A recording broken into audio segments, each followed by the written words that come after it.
Bismillah, alhamdulillah, wassalatu wassalamu ala rasulillah wa ala alihi wa sahbihi wa man walah wa ashhadu an la ilaha illallah wahdahu la syarikalah wa ashhadu anna muhammadan abduhu wa rasuluh.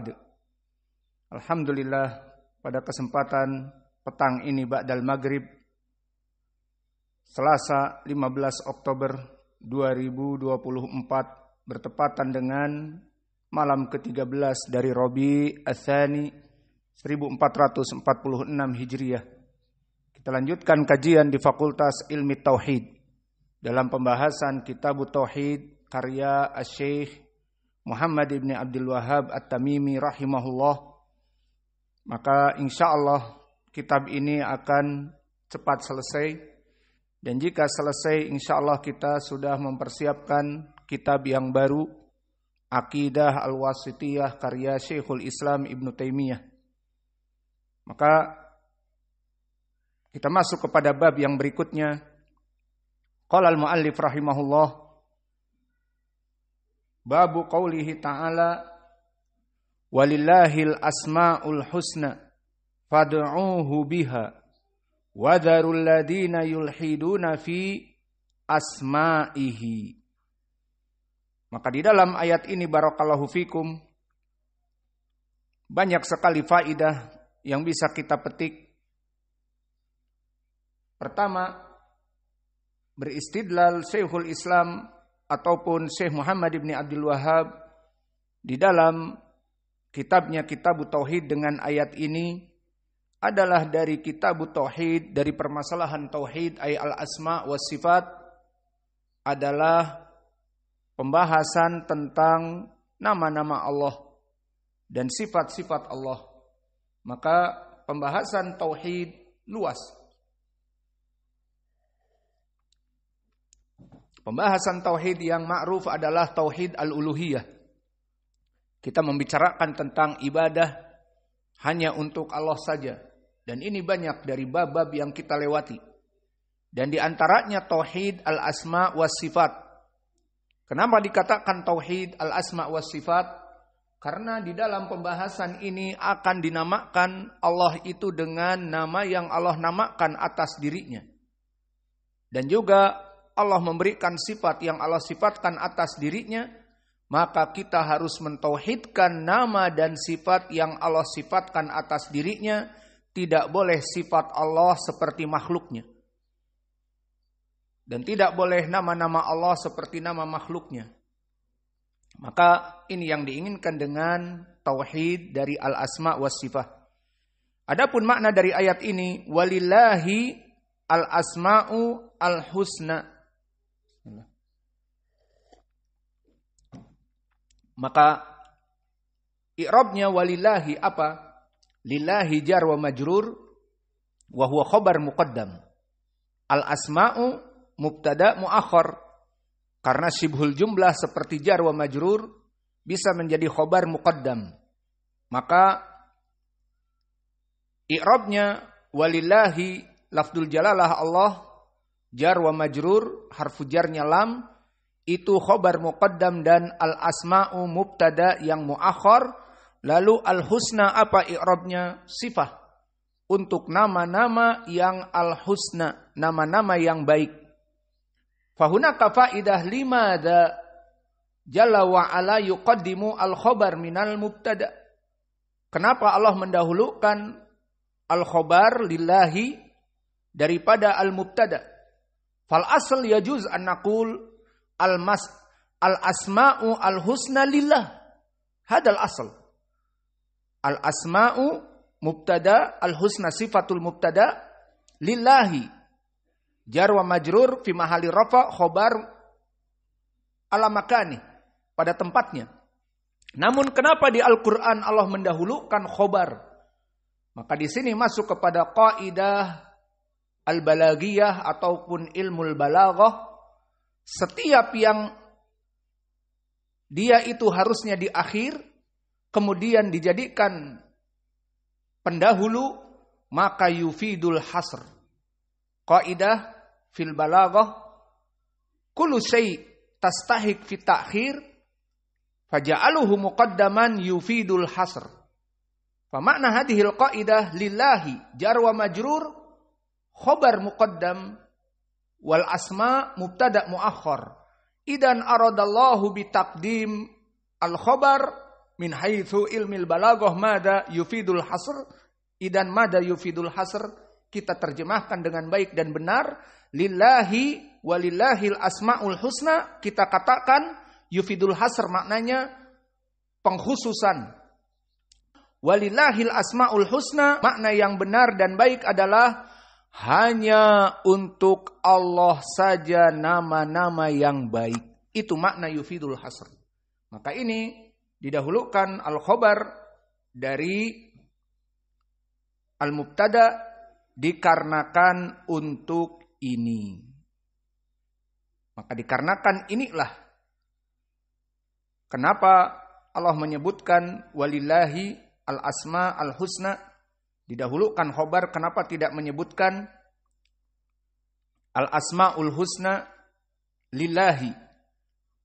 Maka dikarenakan Allah menginginkan yufidul hasr, sehingga diartikan tidak ada nama-nama yang baik kecuali hanya untuk Allah. Maka nama-nama yang baik hanya untuk Allah. Tidak boleh kita menamai anak kita Ar-Rahman. Tidak boleh menamai kita anak kita Ar-Rahim, Ar-Razzaq. Tidak boleh. Atau bahkan Allah. Siapa namanya? Allah. Tidak boleh. Maka ini dari tauhid al-asma was sifat. Mentauhidkan Allah, mengkhususkan nama-nama yang baik hanya untuk Allah dan sifat-sifatnya. Kemudian faidah berikutnya, fad'uhu biha.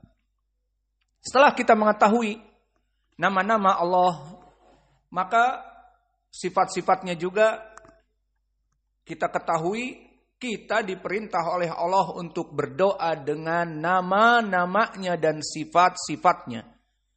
Maka telah kita bahas di pelajaran yang lalu di Lamiyah Syekhil Islam, bahwa kita bertawasul agar Allah memberikan ijabah kepada doa kita. Maka dari tawasul kita meminta kepada Allah, kita berdoa dengan menyebut nama-nama terlebih dahulu. Dan menyebutkan sifat-sifat terlebih dahulu. Misalnya, kita ingin meminta kepada Allah ilmu nafi'. Maka yang berhubungan dengan ilmu, bahwa Allah Jalla wa'ala ilmunya sangat luas. Maka kita meminta dengan nama-nama yang berhubungan dengan ilmu. Apa? Al-Alim misalnya. Maka kita meminta Al-Alim dan juga Ya Alamul Ghuyub. Ini sifat Allah mengetahui apa-apa yang gaib. Baru setelah itu meminta Allahumma rzuqna ilman nafi'an. Wahai Allah, berikanlah kepadaku ilmu yang bermanfaat. Maka kita ambil nama Allah Al-Alim, Maha mengetahui. Lalu minta kepadanya, berikanlah ilmu. Itu dari adab dan wasilah meminta doa agar doa diijabahi. Dan begitupun contohnya, kita ingin diberikan rizki yang banyak oleh Allah. Maka kita berdoa, Ya Razzaq, dipilih yang berhubungan dengan pemberi rizki. Maka Allah menamakan dirinya di dalam surat Az-Zariyat, Huwa Razzaqu. Dia adalah Ar-Razzaq. Ambil nama ini. Dan juga di dalam sifat-sifatnya, Yurziqu li ibadihi, bahwa dia memberikan rizki kepada hamba-hambanya. Maka kita katakan, Ya Razzaq alladhi yurziqu ibadahu. Maka wahai Ar-Razzaq, ini nama alladhi yurziqu ibadahu, yang memberikan rizki kepada hamba-hambanya. Ini sifat, sebutkan nama dan sifatnya. Baru setelah itu, Ya Razzaq dzul quwwatil matin alladhi yurziqu ibadahu fis sama wa fil ard. Allahumma rzuqna. Wahai Allah, berikanlah aku rizki. Allahumma zawijna. Berikanlah aku istri. Meminta kepada Allah dengan al-asma wa sifat tadi. Maka ini makna ayat walillahil asmaul husna, hanya untuk Allah nama-nama yang baik, fad'uuhu biha, maka kalian berdoa dengan nama-nama dan sifat yang baik ini. Kemudian diancam setelah itu, wadarul ladina yulhiduna fi asma'ihi. Maka diancam bagi mereka orang-orang yang yulhiduna fi asma'ihi, maka tunggu dari adab Allah bagi mereka orang-orang yang yulhidun. Dan yulhidun maknanya di sini adalah tidak mengagungkan asma wa sifat dari Allah Jalla wa Ala. Maka ini makna dari ayat. Dan ayat ini menunjukkan bahwa Allah mempunyai nama-nama. Lalu nama-nama ini ada berapa? Kita katakan banyak. Telah disebutkan jumlahnya, namun jumlah ini hanya sekedar pengetahuan. Tidak maknanya Allah hanya mempunyai nama ini saja. Namun disebutkan faidahnya dari nama-nama yang ada di Al-Quran dan di hadis. Jika kita menghafalnya dan mengamalkannya dan mengimaninya, maka kita akan masuk surga. Seperti hadis yang muttafaqun alaih dari Abi Hurairah, innallaha tis'atu wa tis'ina isman mi'ah ila wahidan man ahsaha dakhalal jannah. Maka barang siapa atau bagi Allah itu 99 nama, 100 kurang 1. Barang siapa yang ahsaha, ditafsirkan para ulama ahsaha ay hafidhaha wa ya'ti bima'aniha, mengetahui makna-maknanya dan meyakininya. Allah bernama Ar-Razzaq, Allah bernama Al-Alim, Allah bernama Al-Ghaffar, dan sifat-sifatnya juga yang berhubungan dengan Al-Alim mempunyai ilmu yang maha luas. Sifatnya mempunyai ilmu. Dan juga Ar-Razzaq, sifatnya memberikan rizki. Dari nama melahirkan sifat. Maka di sini barang siapa yang ahsaha, maknanya menghafalnya ataupun meyakininya dan mengamalkannya di kehidupan sehari-hari, dakhalal jannah, akan masuk kepada surga. Maka ini pendalilan tentang permasalahan dari sebagian nama-nama Allah. Adapun di sana ada hadis yang diriwayatkan oleh Imam At-Tirmidzi, disebutkan bahwa man ahsaha dakhalal jannah tsumma dzukira huwallahu alladzi la ilaha illahu ar-rahmanu ar-rahimu al-maliku al-quddus wa dzakara hatta tis'a wa tis'in wa hadzal ladzi antum daiman tasma anasyid yaqulun anasyid asma wa sifah fayati min hadzal hadis tadkur lafdahu ana adkur lama kuntu fi tsanawiyah, ingat waktu SMA di Darut Tauhid Agim. Maka ingat, diputar-putar kaset ini dengan tujuan untuk menghafal, dan kita kira hadisnya sahih, ternyata dhaif. Ingat apa tidak lafadznya? Huwallahu alladzi la ilaha illahu ar-rahmanur rahim al-malikul quddusus salamul mu'minul muhaiminul azizul jabbar. Ingat, al-mutakabbir. Al-muhim, di sana ada hadis, hunaka hadis ya'ti bi alfaz tis'a wa tis'un kullaha. Fa hadzal hadis akhrajahu Imam At-Tirmidzi, tsumma qala Imam At-Tirmidzi hadza hadisun gharib. Maka hadis ini adalah hadis yang gharib. Maka kalimat Imam At-Tirmidzi menyebutkan hadis ini hadis yang gharib, maknanya adalah hadis ini dhaif. Maka yang biasa disetel di beberapa masjid dari Asmaul Husna yang seperti kami dendangkan tadi, maka dia adalah lafaz yang dhaif di dalam hadis yang tidak sahih. Namun telah ada di dalam Al-Quran. nama-nama ini, Al-Hadi, Al-Badi, Al-Baqi, dan juga Al-Muhaimin, dan yang kami sebutkan tadi dari Al-Jabbar, Al-Mutakabbir, As-Salam, Al-Mu'min, Al-Muhaimin, di ayat-ayat Al-Quran, di surat Al-Hasr, dan yang lainnya banyak. Namun khusus menyebutkan hadis bidzikril asma tis'ah wa tis'in hadithun dhaif. Di anal asal hadis an Abi Hurairah fi sahihain inna lillah tis'ah wa tis'ina isman man ahsaha dakhalal jannah. Barang siapa, Allah itu mempunyai 99 nama, barang siapa yang menghitungnya, mengimaninya, maka dia masuk surga. Ini lafaz di Sahih Al-Bukhari dan Muslim yang sahih. Adapun berkesendirian Imam At-Tirmidzi menambahkan ada 99 nama disebutkan satu-satu, Ar-Rahman, Ar-Rahim, Al-Maliku, Al-Quddusu, As-Salamu, Al-Mu'minu. Maka di sini hadisnya adalah hadis yang dhaif. Salah satu ilahnya adalah min thariq Walid ibnu Muslim wa huwa mudallis. Faidan sanadnya dhaif dikarenakan ada Al-Walid ibnu Muslim dan dia seorang mudallis. Maka kesimpulannya cukup dengan hadis muttafaqun alaih, Allah mempunyai 99 nama. Adapun pentafsiran sampai 99 nama di hadis Tirmidzi dhaif dari jalan Al-Walid ibnu Muslim. Kemudian faidah lagi. Apakah di hadis Abi Hurairah al-adad tis'a wa tis'in faqat ay ismin min asma'illah tis'a wa tis'in faqat? Al-jawab la. Jawabnya tidak. Itu hanya penyebutan bahwa Allah punya 99 nama. Namun di sana ada nama-nama yang lain yang tidak disebutkan di Al-Quran dan Sunnah. Karena 99 nama ini ada di Al-Quran dan Sunnah.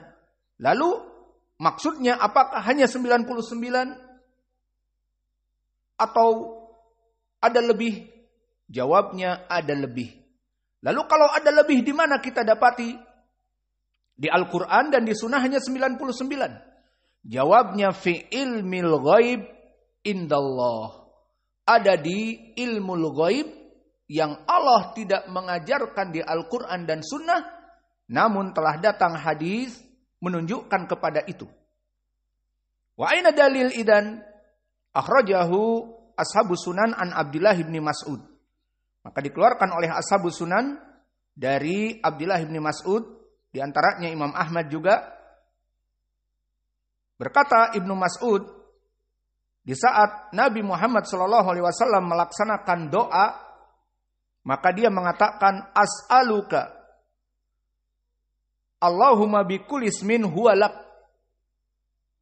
samaita bihi nafsak au anzaltahu fi kitabik au alimtahu ahadan min khalqik au ista'sarta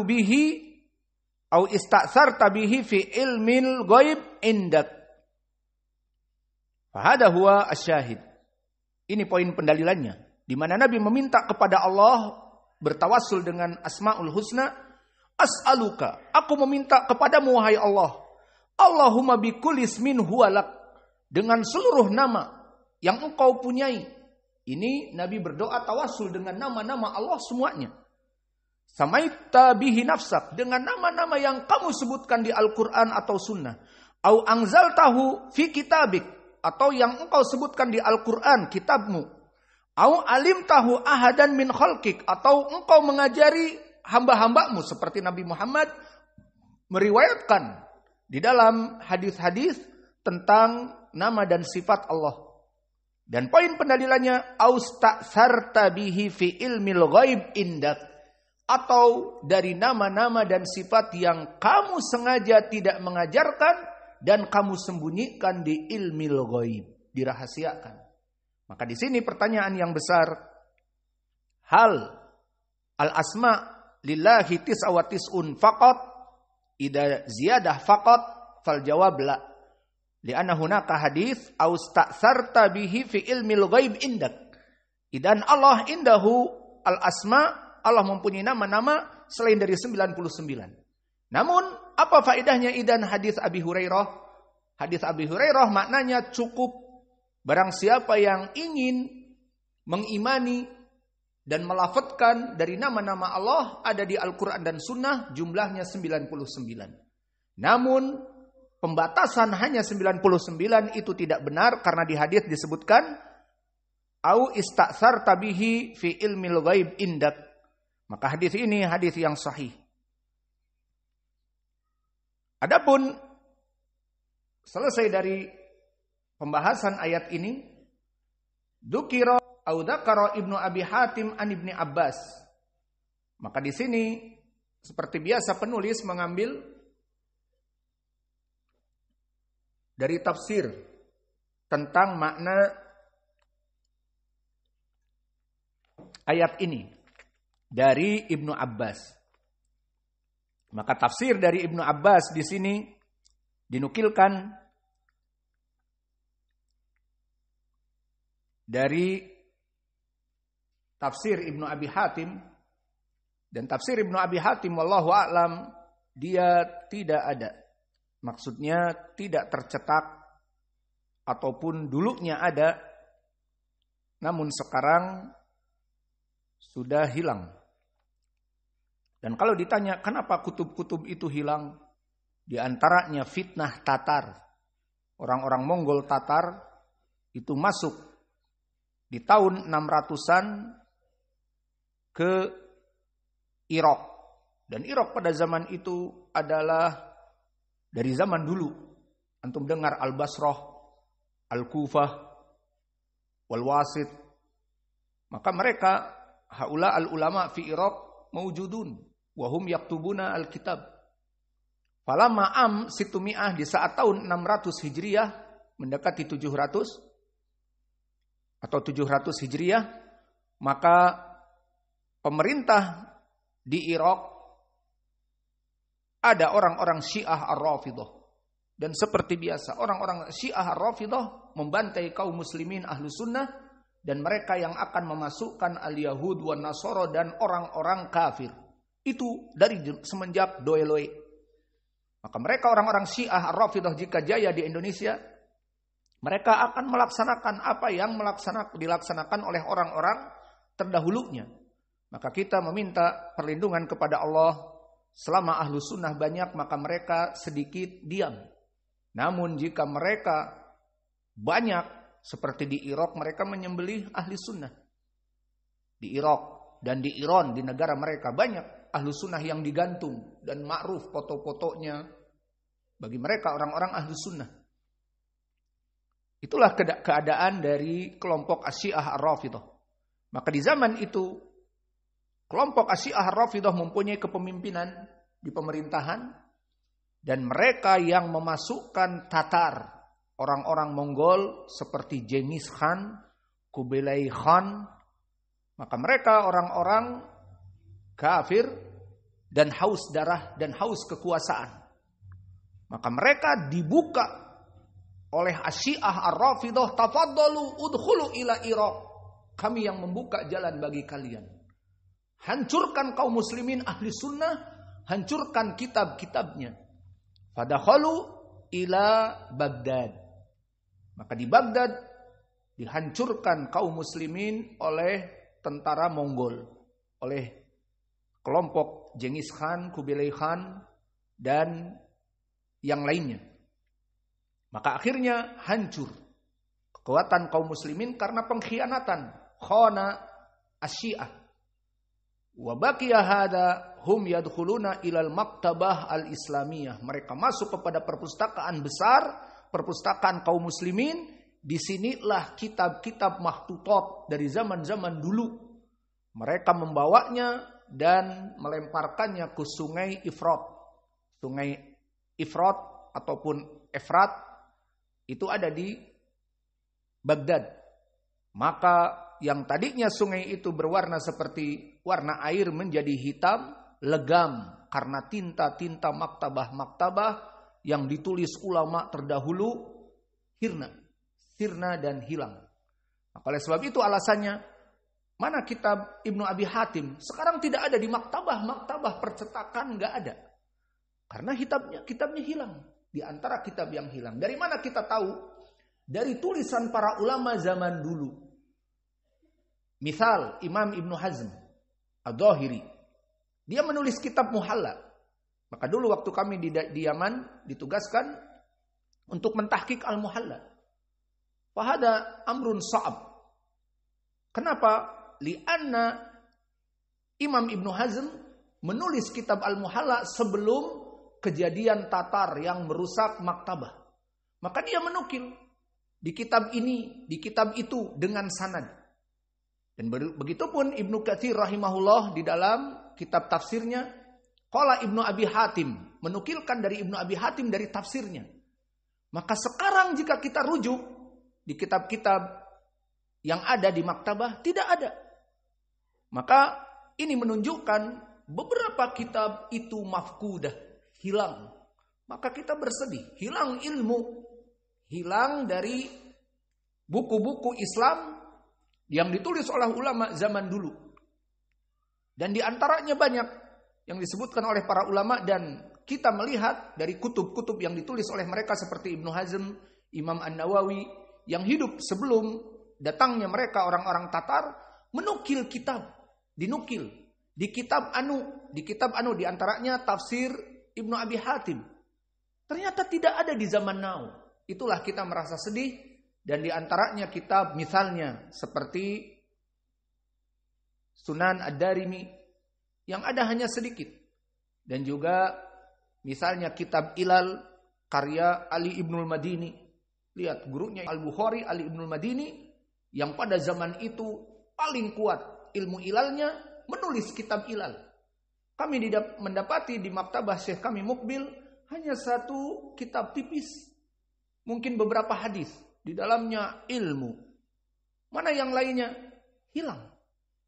Dikarenakan permasalahan tadi. Maka banyak dari beberapa kitab yang tidak ada sekarang di dunia, namun disebutkan oleh mereka para ulama di dalam kitab-kitabnya, maka ini mafkud.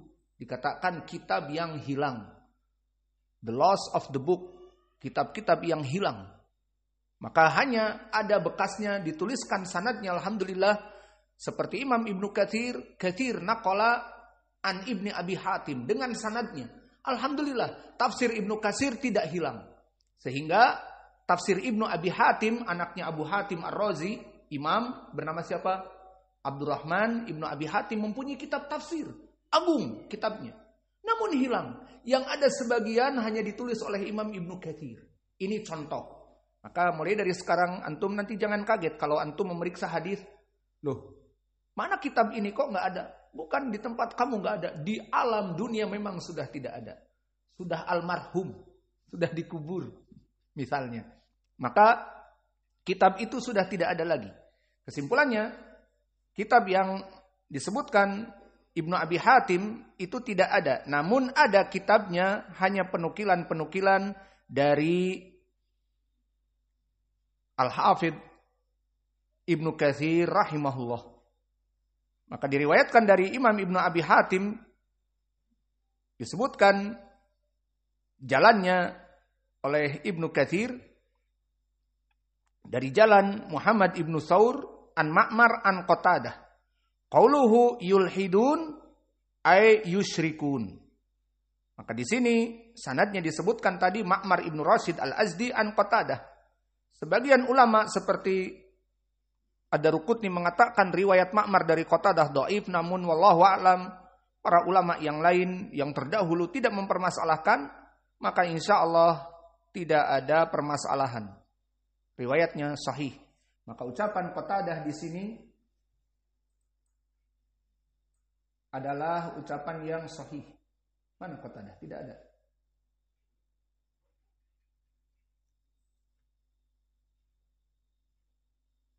Dari Ibnu Abbas, yulhiduna fi asma'ihi, maka dari Ibnu Abbas sanadnya dhaif ma'ruf dari silsilah al-Aufiyin dan juga dari riwayat yang dhaif seperti riwayat Abi Saleh an Muawiyah ibni Saleh an Ali ibni Abi Talhah dari Ibni Abbas.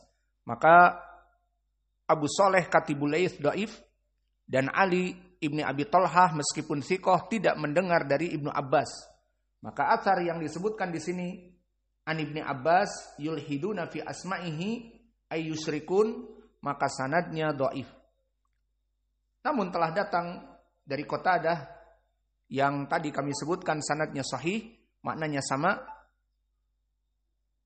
Maka ini bisa kita ambil pendalilan padanya. Maka selesai dari ucapan Allah Jalla wa'ala tentang asma al-husna fad'uhu biha. Dan juga disebutkan wa anhu dari Ibnu Abbas yang sanadnya dhaif juga. Samulata minallah wal uzza minal aziz. Wa anil ahmashi, di sini al-ahmashi di matan. Salah. Yang benar wa anil a'mash. Yudkhiluna fiha ma laysa minha. Maka makna dari tafsir-tafsir di sini telah datang tafsir dari Ibnu Abbas, makna yulhiduna fi asma'ihi, mereka melaksanakan kesyirikan dengan nama-nama Allah. Maknanya mereka melaksanakan kesyirikan yang harusnya nama Allah untuk dirinya, maka disebutkan untuk makhluk. Itu maknanya. Dan begitu pun seperti mereka bermain-main dengan nama Allah, mereka menyebut Lat dari ilah, dari Allah. Maka Lat dan Uzza dari nama Allah Al-Aziz. Maka ini dari ucapan Allah yulhiduna fi asma'ihi. Maka maknanya di sini maka mereka orang-orang yang mensyirikkan dengan nama-nama Allah tunggu balasannya. Maka selesai dari bab ini dan kita masuk kepada bab yang berikutnya karena permasalahannya sangat pendek. Maka kita masuk kepada bab-bab yang ada. Bab la yuqalu assalamu ala Allah. Bab tidak boleh menyebut assalam kepada Allah. Maka di sini pendalilannya telah datang, tidak bolehnya kita memberikan assalam kepada Allah di hadis yang diriwayatkan oleh Ibnu Mas'ud seperti di matan. Wa fi sahih an Ibnu Mas'ud qala kunna ma'an Nabi sallallahu alaihi wasallam fi shalah qulna assalamu 'ala Allah min ibadihi assalamu 'ala fulan wa fulan faqala an-nabi la taqulu assalamu 'ala Allah fa innallaha huwa assalam. Maka di sini di bab ini larangan bagi seorang muslim mengatakan assalam, keselamatan untuk Allah. Maka kenapa dilarang dalam permasalahan menyebutkan keselamatan untuk Allah? Maka pertama, hadis ini adalah hadis yang muttafaqun alaih.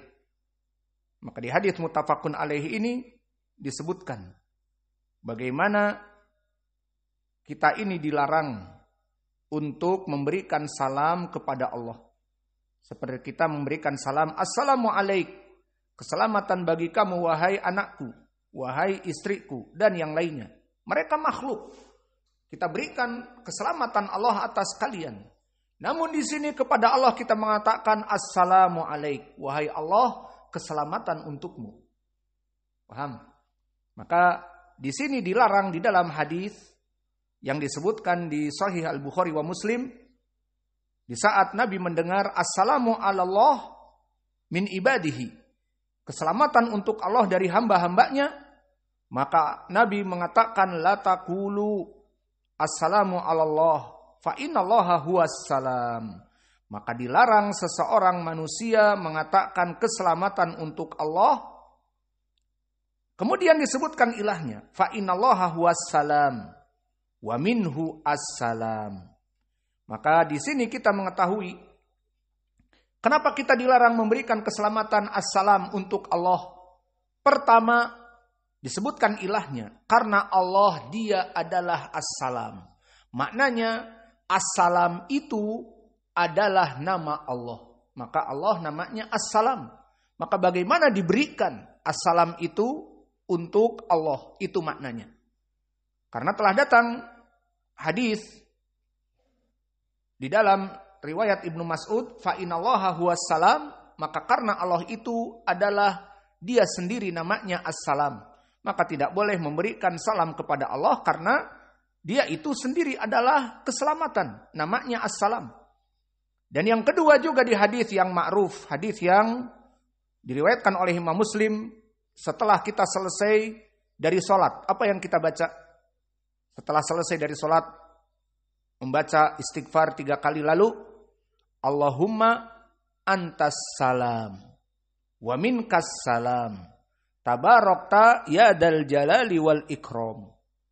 Maka di sini pendalilan jelas. Allahumma anta as-salam. Wahai Allah, engkau adalah as-salam. Engkau sendiri adalah as-salam. Wa minka as-salam. Dan dari kamu keselamatan. Maka bagaimana kita meminta, kita memberikan salam kepada Allah. Assalamualaikum ya Allah misalnya. Atau assalamu laka. Assalamu ala Allah. Maka Allah justru keselamatan dari dia. Dan juga Allah sendiri as-salam seperti hadis ini. Allahumma antas salam. Baqiya soal faidah di sini. Kita semenjak di Indonesia datang dan sholat bersama orang-orang awam, terutama imam yang menjaharkan, kita dengar Allahumma antas salam mereka ada tambahan aneh. Mungkin antum sudah menghafalnya. Allahumma antas salam wa minkas salam tabarakta ya dal jalali wal ikram wa daris salam. Sebelum tabarakta ini Allahumma antas salam wa minkas salam ila daris salam. Antum dengar ada daris salam di riwayat-riwayat yang mereka baca. Maka kita kaget, kok ada? Ternyata bukan satu imam. Kebanyakan imam-imam yang nganu. Di situ kebanyakan membaca di jahar-jahar mereka, dalam dikir-dikir mereka, Allahumma antas salam wa minkas salam wa ilaika ya'udus salam, dan disebutkan dari salam. Kita bilang Brunei Darussalam apa tadi nyebut? Ternyata lafaz yang mereka baca tidak ada di Sahihain. Dan kita pernah mencari, kok ada Darussalam, dari mana mereka imam-imam ini? Kita tulis dari pembahasan lafaz tambahan Darussalam ada dari riwayat kitab yang sanadnya tidak ada, dari kitab Al-Ghazali Ihya Ulumuddin, dari orang-orang Sufiyah. Maka disebutkan riwayat di Ihya Ulumuddin, Allahumma antas salam wa minkas salam ila daris salam wa ila akhir. Maka tambahan daris salam bukan tambahan yang benar. Cukup dengan hadis yang diriwayatkan oleh Imam Muslim, Allahumma antas salam wa minkas salam tabarakta ya dal jalali wal ikram. Tidak butuh kepada tambahan Darussalam. Dan yang kedua, kenapa tidak boleh juga? Karena as-salam tadi adalah nama Allah itu sendiri dan dari Allah. Dan yang kedua, kalimat as-salam ini nanti di hari akhirah akan diberikan kepada orang-orang ahlu surga untuk tahiyat, penghormatan kepada mereka. Seperti di dalam Al-Quran, salamun qawlam min rabbir rahim. Salamun qawlam min rabbir rahim. Maka keselamatan, ucapan dari Rabb mereka sebagai tahiyah bagi mereka orang-orang yang masuk surga. Idan hada huwa makna innallaha huwas salam. Ay annallaha salimun min kulli naqsin. Bahwa Allah itu selamat dari semua sifat kekurangan. Maka Allah maha sempurna. Berbeda dengan makhluk. Maka makhluk hari ini sehat walafiat. Besok sakit. Ingusan, bersin-bersin, humah, fever, tubuhnya menjadi panas, lemes. Maka itulah manusia.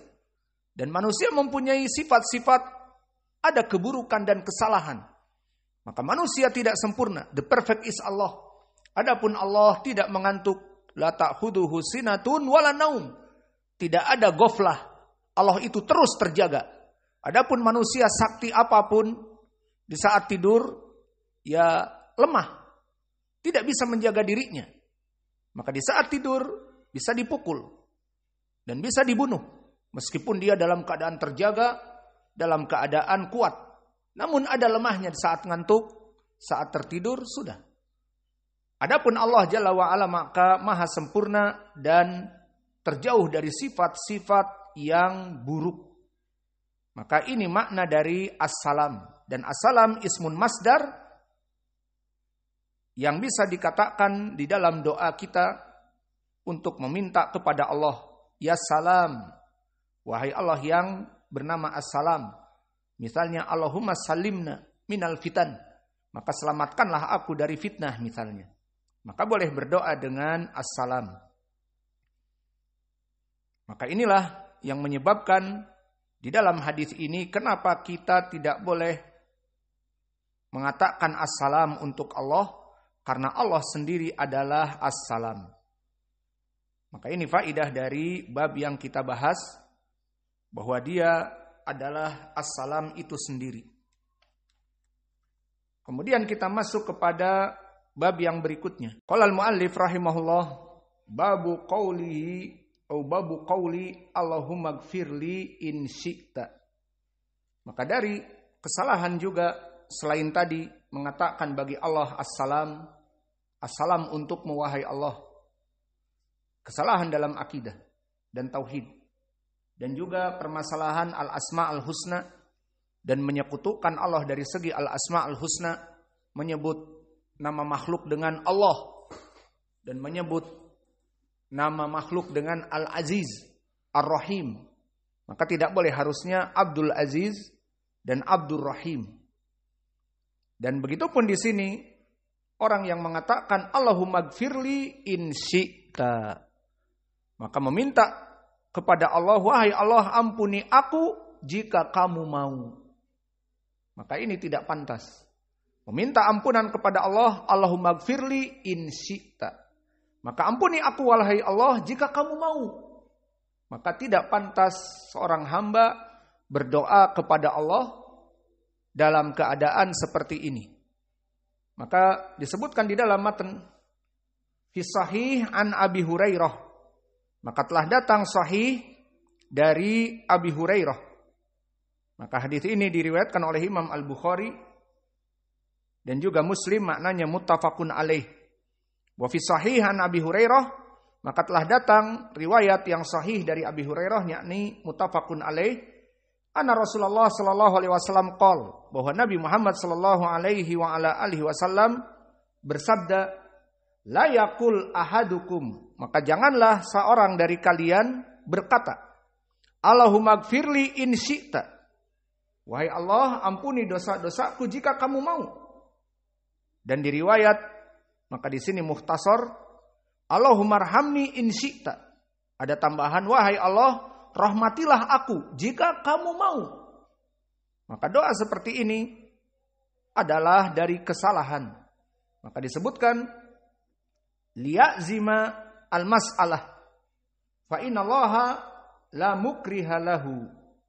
Maka agar seseorang itu berdoa dengan berazam, bukan menjadikan pilihan bagi Allah, tetapi berazam.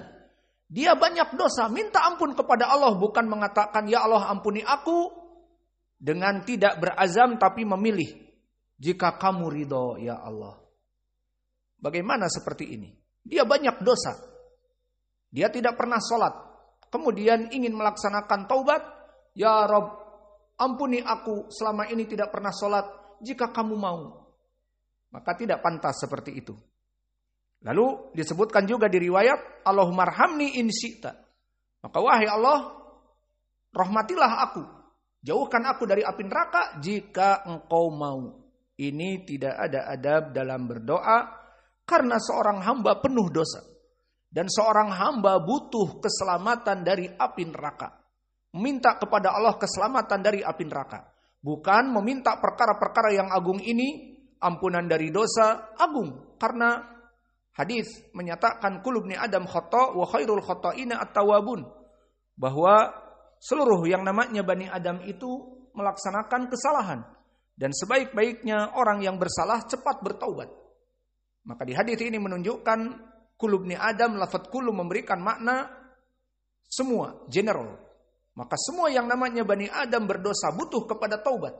butuh kepada ampunan kepada Allah, maka dia malah berdoa, ya Allah ampuni aku jika kamu mau. Allahumma gfirli in syi'ta, Allahumma arhamni in syi'ta. Wahai Allah, jauhkan aku dari api neraka jika kamu mau.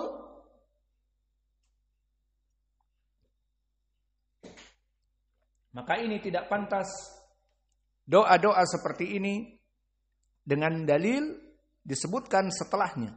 Fa innallaha la mukrihu lahu. Karena bagi Allah itu tidak ada larangan dari doa-doa. Dan di riwayat Muslim, wal yu'azzam ar-rabbah, maka agar dia berazam ataupun meminta ampunan dan rahmat dengan penuh keagungan kepada Allah, pengharapan, fa inallaha la yata'adhamu syai'un a'tahu. Karena Allah tidak merasa berat jika seseorang meminta kepadanya, maka mintalah tanpa pengecualian. Maka mereka orang-orang yang meminta kepada Allah dengan pengecualian tadi, jika kamu mau, jika kamu ridho, maka ini tidak pantas karena kita butuh. Dan juga di dalam makna hadis ini, hadis yang masih diriwayatkan oleh Imam Al-Bukhari, yaminullah mal'a la yagiduha nafaqah saha al-lail wan nahar. Ara'aitum ma anfaqa mundu khalqas samawati wal ard, mundu khalqis samawati wal ard. Maka maknanya di dalam hadis ini bahwa tangan Allah itu sangatlah penuh dengan rahmat, rizki dan yang lainnya. Maka Allah tidak pernah bangkrut dengan permintaan hamba-hambanya sahaul laili wan nahar. Permintaan hamba di siang dan di malam hari. Maka Allah memberikan rizki kepada kita semua. Dan Allah tidak pernah bangkrut dari persediaan yang ada, rizki-rizki di sisi Allah. Maka Nabi mengatakan, ara'aitu ma'ang faqamundu khalqis samawati wal ard. Maka bagaimana tidaklah kamu mengetahui bahwa Allah memberikan rizki semenjak Allah menciptakan langit dan bumi. Maka Allah memberikan kepada makhluk-makhluk ini rizki. Bukan hanya manusia dan jin, juga binatang. Maka bagaimana dengan ayat wa ma min dabatin fil ard illa 'alallahi rizquha wa ya'lamu mustaqarraha wa mustaudaha. Maka bukan hanya manusia dan jin tetapi binatang-binatang melata. Maka antum melihat bagaimana rizki-rizki dari binatang-binatang yang kita lihat sekitar kita, dari monyet, dari biawak, dari kucing-kucing Persia, Anggora yang kita punya, dan yang lainnya. Siapa yang memberikan rizki? Allah. Maka semenjak Allah menciptakan langit dan bumi, tidak ada Allah merasa bangkrut. Ada musim pacekliknya. Ayo semua hamba-hamba, mintanya jangan kebanyakan. Ini lagi pas-pasan. Mana Allah berbicara seperti itu? Tetapi Allah turun ke langit dunia sepertiga malam terakhir di hadis Abi Hurairah, maka Allah mengatakan di hadis qudsi, man sa'alani fa'atiyah. Siapa yang meminta kepadaku tanpa terkecuali aku beri. Maka di antara mereka ada yang diberi miliaran karena miliarder, ada yang diberi jutaan, ada yang diberi 100 senang sehari. Alhamdulillah. Semua orang diberikan rizkinya oleh Allah. Dan rizki seseorang tidak tertukar bagaikan sendal. Tertukar pulang Jumatan. Makanya sholat dengan sendal biar tidak tertukar. Maka dari faidah sholat bini'al tidak tertukar. Tapi kalau disimpan di luar semuanya tertukar. Dan berapa kali kita dulu sholat menyesal. Suatu hari baru beli sendal mahal. Sendal seperti kiker dan yang lainnya. Baru dipakai, Jumatan, pulang gak ada. Padahal harganya sangat mahal, kickers. Allahul musta'an, hari kiamat insya Allah. Maka di dalam hadis ini, jangan ada yang merasa bahwa Allah itu berat dari apa yang kamu minta. maka kamu meminta ampunan dari apa yang telah diperbuat oleh kamu, Allah pasti akan mengampuninya. Mana dalilnya? Hadis Anas dan hadis Abi Dar. Di mana disebutkan di hadis Abi Dar, man laqiyani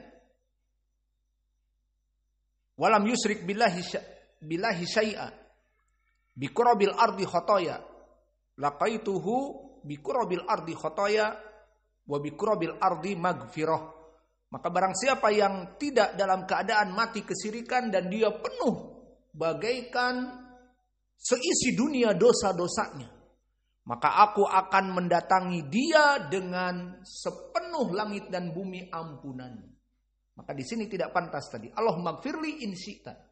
Wahai Allah, ampuni dosa-dosaku jika kamu mau. Seakan-akan Allah itu memberikan ampunan sedikit atau ada kekurangan. Tidak. Allah mengampuni semua dosa-dosa dan Allah ridho bagi hamba-hambanya. Maka bagi kita yang tidak pernah lekang dari dosa, semua kita, antum, dan orang-orang sebelum kita dan orang-orang soleh, maka semuanya dikatakan oleh Nabi kulubni Adam, tidak lekang dari dosa. Namun sebaik-baiknya yang dosa terus meminta ampun. Sehingga jangan malu-malu dalam meminta ampun dan jangan dikecualikan in syi'ta dengan tambahan jika kamu mau mengampuninya ya Allah. Maka ini adalah kelancangan dalam doa. Dia merasa dirinya cukup untuk melaksanakan doa dengan seperti itu, maka permasalahan ampunan kita sangat butuh. Malakum mudharabah.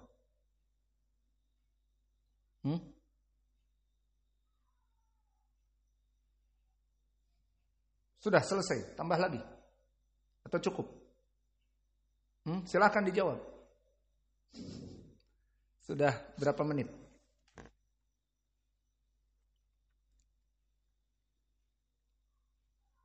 Belum 1 jam. 56 menit. Belum 1 jam. Gimana? Mau ditambah 1 lagi atau sudah? Sudah saja.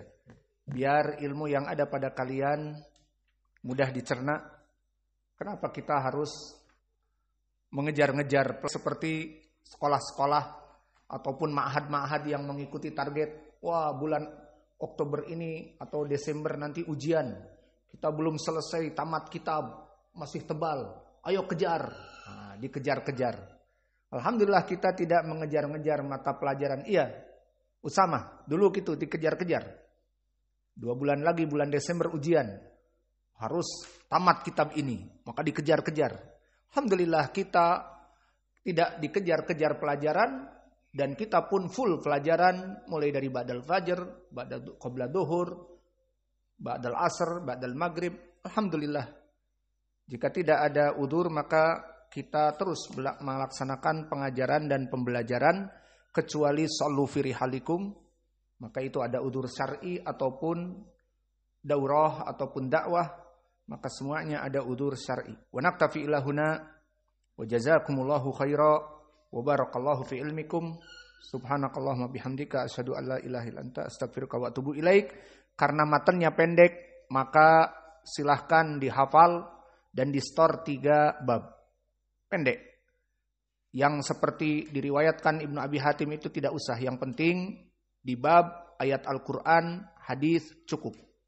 Terutama hadis-hadis yang sekarang sahih-sahih. Di Sahih Al-Bukhari dari Abi Hurairah. Juga di Sahih Al-Bukhari dari Abi Hurairah. Semuanya sahih. Adapun di bab yang tadi. Juga la yuqalu assalam ala Allah sahih. Kecuali tafsir-tafsir dari ayat. Maka cukup dihafal ayat saja. Walillahil asma'ul husna. Ini saja. Paham tum? Maka ini yang bisa kita berikan.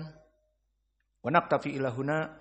Wa jazakumullahu khaira wa barakallahu fi ilmikum subhanahu.